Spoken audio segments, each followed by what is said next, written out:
Good afternoon అందరికీ. ఈరోజు అయితే మళ్ళీ మనకి ఒక పార్సెల్ వచ్చింది. చూద్దామా ఇదేంటిదో.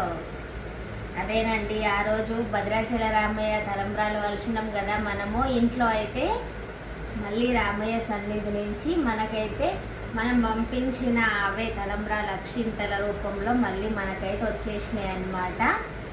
అన్నయ్య అయితే రామదాస్ తిరుపతి తెలుసు కదా అండి, ఆ అన్నయ్య అయితే పంపించిండు మళ్ళీ నాకైతే.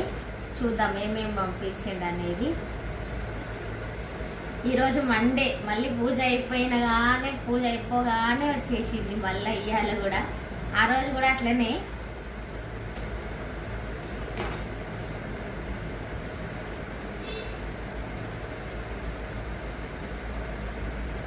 తీసుకా చూడండి ఎంత అసలు.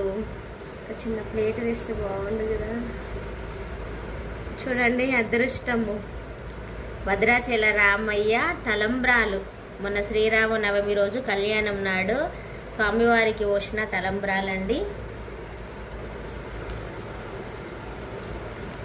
ఏమేమి పంపించినాడు. ఇగో ముత్యం ఉంది, మంచి ముత్యం. చూడండి కనిపిస్తుందా మీకు? మంచి ముత్యము. నెక్స్ట్ ఇవి కూడా అక్షింతలే. ఇందులో ఒక ముత్యం ఉంది. నాకైతే ఎంత అదృష్టంగా ఫీల్ అవుతున్నానో నేనైతే. అసలు రామయ్య తండ్రి అయితే అసలు నాకు ఇంతటి అదృష్టం ప్రసాదించేండు. అసలైతే రామదాస్ అన్నయ్య వల్ల జరిగింది ఇదంతా. అదృష్టం అంతా చూపించి నాకు. చూడండి ఎంత హ్యాపీగా ఫీల్ అవుతున్నానో నేనైతే. అసలుకైతే నాకు చెప్పలేనంత హ్యాపీ అనిపిస్తుంది, ఏడుపు వస్తుంది కూడా అసలుకి. ఏమో అదొక తెలియని అనుభూతి, ఎందుకో అర్థం కావట్లేదు నాకైతే అసలు చెప్పడానికి కూడా.